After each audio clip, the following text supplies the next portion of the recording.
I don't necessarily want to write it in a journal, and I don't see the benefit, but my therapist is recommending it.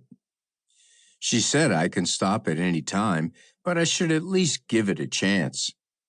There were some psychobabble explanations regarding post-traumatic stress, but most of it went over my head. She said I should write about myself as if I don't know anything at all about me, like I'm meeting myself for the first time. It's odd, but I'm a team player and not about to let myself down.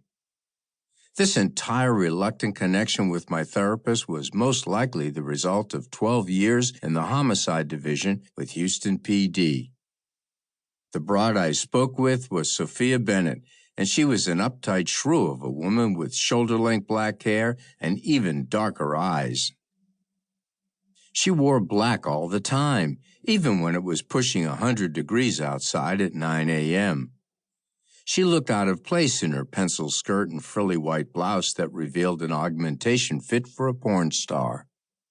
It was even more out of place when you consider the woman had to be nearly 60 years old. I was immediately bored with her. I suppose after you've seen enough dead bodies, the live ones don't interest you as much, and my wife and kids have noticed what they think is a change in me.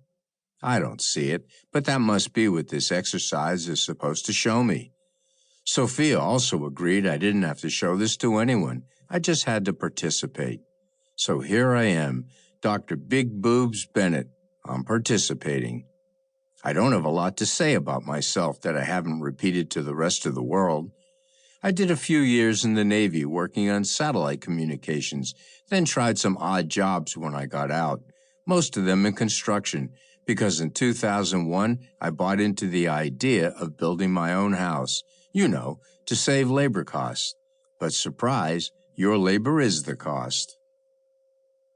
Nowhere near ready to build my own house, and a few hours into trying to salvage the wet concrete from a failed set of steps during the middle of a mid-afternoon sprinkle, I wrote, "I quit," on the top one with a stick, got in my piece-of-shit Cadillac, and drove to the nearest Walmart to grab an application. I hadn't even written my name on the application before there was yelling and quick footsteps as some thug tried to steal a microwave or some shit. The cop chasing him was overweight and way behind, so I stepped in, planted the thief on the ground, and waited for the officer to handle the rest. He told me I'd make a good cop, and I laughed for the first time in a long while.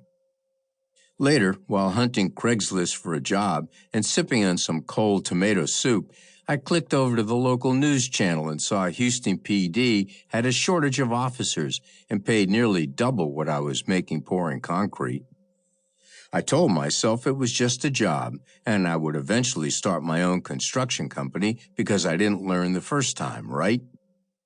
10 years later, I'm ordering a pizza while standing over the latest John who is just shanked with a nail file for shorting a pimp $20. So much for construction. I ordered extra pepperoni and bagged and tagged the nail file. 1 year later, I'm sent to some prissy penthouse to investigate an accident, but there's something about the table powdered with blow, a stack of sticky cash, and 2 hookers, a male and a female, both dead, that threw me off. I interview the hotshot who owned the place, the CEO of some tech company who tells me the blow isn't his, the hookers aren't his, and the money definitely is not his. I couldn't stifle my snort, and the asshole got in my face, telling me how I should learn my place and just do my job. 10 years of I don't give a fuck had added up, and I hit him. He wasn't a hotshot after that, but I was dropped from homicide and landed on a beat working school zone traffic.